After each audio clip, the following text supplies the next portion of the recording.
Hi friends, எல்லாருக்கும் வணக்கம். இன்றைக்கி நம்ம ஒரு சூப்பரான டிஷ் தான் பார்க்க போகிறோம். வாழைக்காய் கோலா உருண்டை எப்படி பண்ணுறதுன்னு தான் பார்க்க போகிறோம். இது வரைக்கும் நம்ம சேனலை சப்ஸ்கிரைப் பண்ணாமல் பார்த்துட்டு இருந்தீங்கன்னா சப்ஸ்கிரைப் பண்ணி வச்சுக்கோங்க. வாங்க வீடியோக்குள்ளே போகலாம்.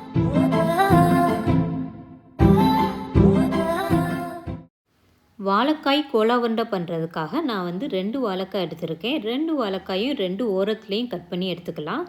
இந்த வாழைக்காய் பார்த்திங்கன்னா கட் பண்ணுறப்போ உள்ளே கருப்பாக இருந்துச்சு. அதனால் நான் பாதி இதை கட் பண்ணி போட்டுட்டு 1.5 வாழைக்காய் எடுத்து வச்சுருக்கேன்.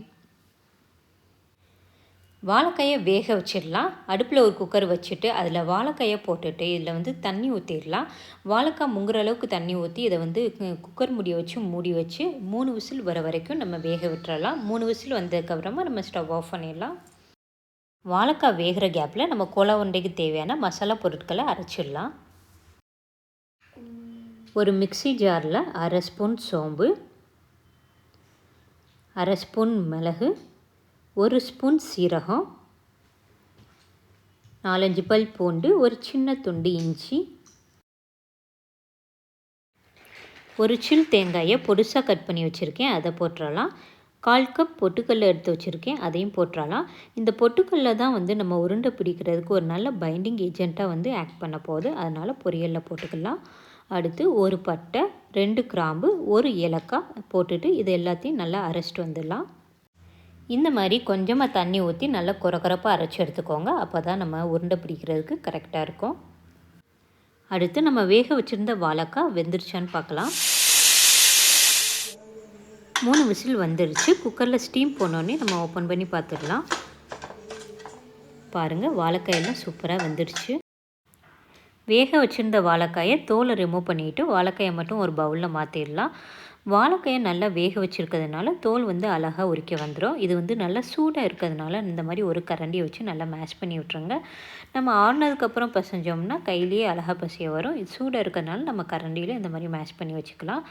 அடுத்து இதில் நம்ம அரைச்சி வச்சுருக்க மசாலா பொருட்களில் சேர்த்துடலாம். தேவையான அளவு உப்பு போட்டுடலாம். 1/2 ஸ்பூன் வரமிளகாய் தூள் போட்டுட்டு இது எல்லாத்தையும் நல்லா மிக்ஸ் பண்ணி விட்டுறலாம். ஆறிடுச்சுன்னா நம்ம கையிலே நல்லா மிக்ஸ் பண்ணிடலாம். மிக்ஸ் பண்ணதை நம்ம உருண்டை பிடிச்சிடலாம். மாவை கொஞ்சமாக எடுத்து ப்ரெஸ் பண்ணாலே அழகாக உருண்டை பிடிக்க வரும். சப்போஸ் உங்களுக்கு மாவு தண்ணியாக போயிடுச்சுன்னா இதில் கொஞ்சோண்டு கடலை மாவு மிக்ஸ் பண்ணிவிட்டு அதுக்கப்புறமா உருண்டை பிடிச்சிங்கன்னா அழகாக பிடிக்க வரும். எல்லாத்தையும் இந்த மாதிரி உருண்டை பிடிச்சி ரெடியாக வச்சுக்கலாம். ரெடியாக வச்சிட்டோம்னா எண்ணெயில் போட்டு பொரிச்செடுக்கிறதுக்கு நம்மளுக்கு ஈஸியாக இருக்கும்.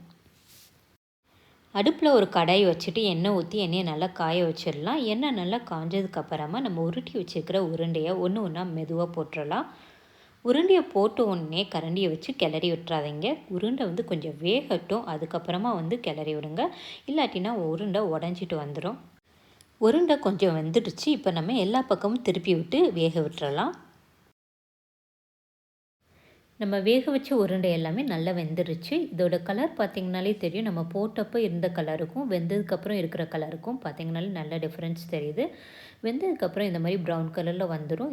இந்த ஸ்டேஜில் நம்ம இதை ஒரு பிளேட்டில் மாற்றி வச்சிடலாம்.